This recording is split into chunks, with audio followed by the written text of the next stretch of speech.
নমস্কার বন্ধুরা, সবিতা কিচেনে সবাইকে স্বাগত। আজও আমি আরও একটা রেসিপি নিয়ে হাজির হয়ে গেছি। আজ আমি বানাবো মাখন থেকে ঘি। এই ঘিটা কিন্তু দেখতে কত সুন্দর, দেখুন কালারটাও কত সুন্দর। আপনারা বাড়িতে যদি এভাবে ঘি বানান তাহলে কিন্তু আপনারা ঘিটা ভীষণই ভালো পাবেন, কোনোই ভেজাল থাকবে না, আর খেতেও ভীষণই ভালো হবে, গন্ধটাও ভীষণ ভালো থাকবে। আমি আজকে মাখন থেকে ঘি বার করেছি জাল করে। আপনারাও মাখন থেকে বাড়িতে ঘি বানান আর বাচ্চা বড় সবাই মিলে খান, দেখবেন আপনাদেরও কিন্তু ভীষণই ভালো লাগবে। তাহলে এই ঘিটা আমি কি করে বানালাম সেটাই দেখে নেওয়া যাক।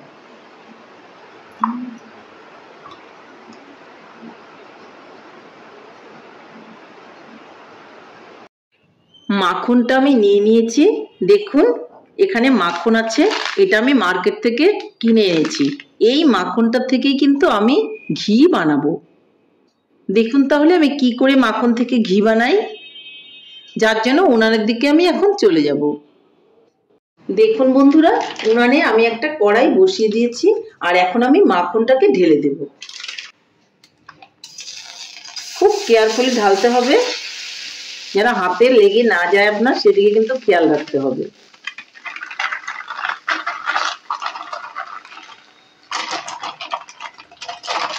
এই ঘিটা কিন্তু খেতে ভীষণই ভালো লাগে। দেখুন এখন এই মাখনগুলোকে আমাকে একটু কেচে কেচে দিয়ে দিতে হবে। আমি এই খুন্তিটা দিয়েই ডাইরেক্ট কেচে কেচে এর মধ্যে মাখনগুলোকে দিয়ে দিচ্ছি।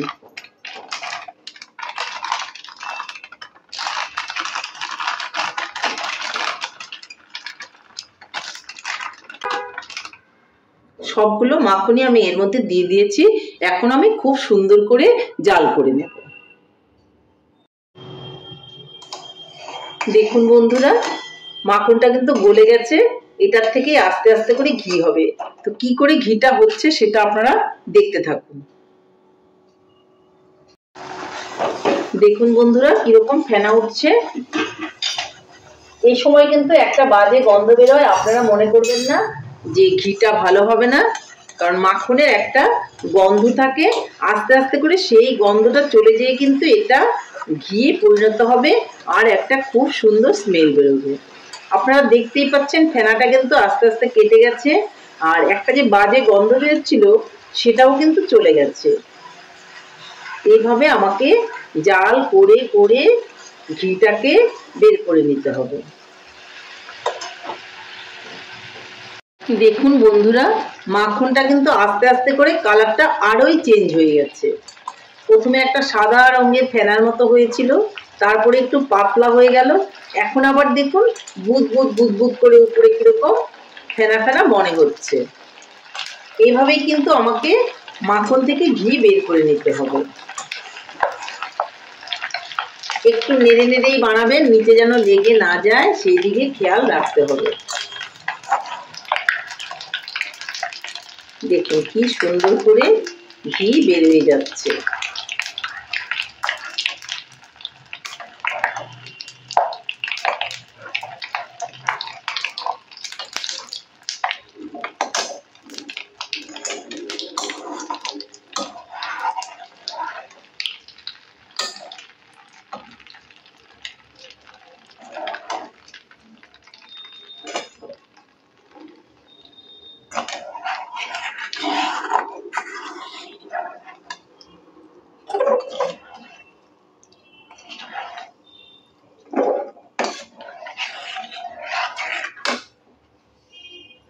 দেখতেই পাচ্ছেন বন্ধুরা কি সুন্দর করে ঘিটা হয়ে যাচ্ছে। আর দেখুন এই যে কালো কালো হয়ে গেছে, ওটা চাছনি। এই চাছনিটা কিন্তু ঘি বানাতে গেলে অবশ্যই বেরোবে। দেখুন ঘি অত সুন্দর ভাবে হয়ে গেল। আরো একটু জাল করে নিতে হবে। খুব সুন্দর একটা ঘিয়ের ফ্লেভার বের হয়েছে। এইভাবে বাড়িতে বানিয়ে যদি আপনারা ঘি খান তাহলে কেনা ঘি আপনাদের আর পছন্দই হবে না। এই ঘি কিন্তু আপনাদের খেতে ইচ্ছে করবে।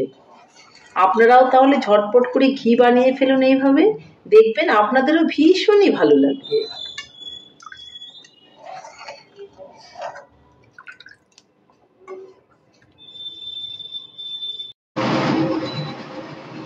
বন্ধুরা দেখুন, আমার ঘি কিন্তু ফাইনালি রেডি হয়ে গেছে। বুঝতেই পাচ্ছেন, দেখুন এই যে উপর থেকে পাতলা করে ঘিটা কি সুন্দর হয়েছে। আমি একটু কড়া করেই জাল করেছি। একটু কড়া করে জাল করলে আমার ঘি ভীষণ ভালো লাগে, আর কড়া না হলে পরে ঘিয়ের গন্ধটা আমার ভালো লাগে না। আপনাদের যদি মনে হয় আপনারা কড়া করে বানাবেন না, তাহলে একটু সাদা সাদাই রাখবেন। আর আমি একটু লাল লালে কিন্তু করে নিয়েছি। তাহলে আমি উনানটাকে অফ করে দিচ্ছি। এখনো কিন্তু আমি উনানটাকে অফ করিনি। এখন আমি উনানটাকে অফ করে দেব, আর ঠান্ডা হয়ে গেলে ঘিটাকে আমি ঢেলে নেব। এই একটা বয়ম নিয়েছি, এই বয়মের মধ্যে ঘিটাকে আমি ঢালবো ঠান্ডা হলে, তারপরে আমি আপনাদের দেখাবো। তাহলে ঘিটা ততক্ষণে ঠান্ডা হতে থাক, আর তারপর আমি ঘিটা ঢেলে নিয়ে আপনাদেরকে দেখাবো।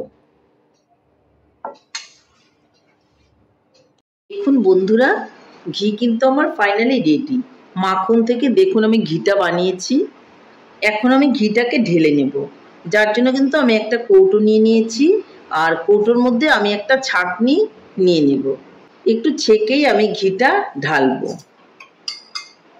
দেখুন আমি ঢেলে নিচ্ছি।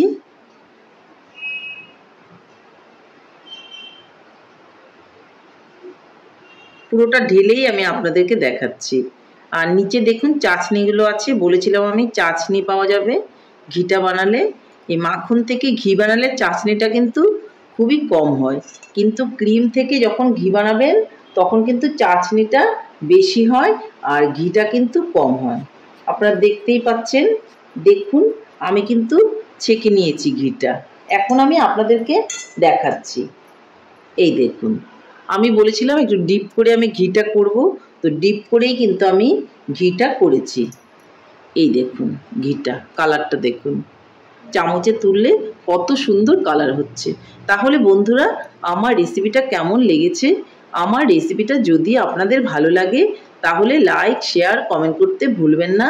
আর আপনি যদি আমার চ্যানেলের নতুন বন্ধু হয়ে থাকেন তাহলে চ্যানেলটা সাবস্ক্রাইব করার অনুরোধ রইল। পাশে থাকা বেল আইকনটি প্রেস করে রাখুন আমার নিত্য নতুন রেসিপির আপডেট পেতে। তাহলে আর দেরি কেন, ঝটপট এভাবে বানিয়ে ফেলুন ঘি, আর সবাই মিলে খান, দেখবেন আপনাদেরও খুবই ভালো লাগবে। নমস্কার, ভালো থাকবেন, সুস্থ থাকবেন। আবার দেখা হবে আরও একটি রেসিপির সঙ্গে।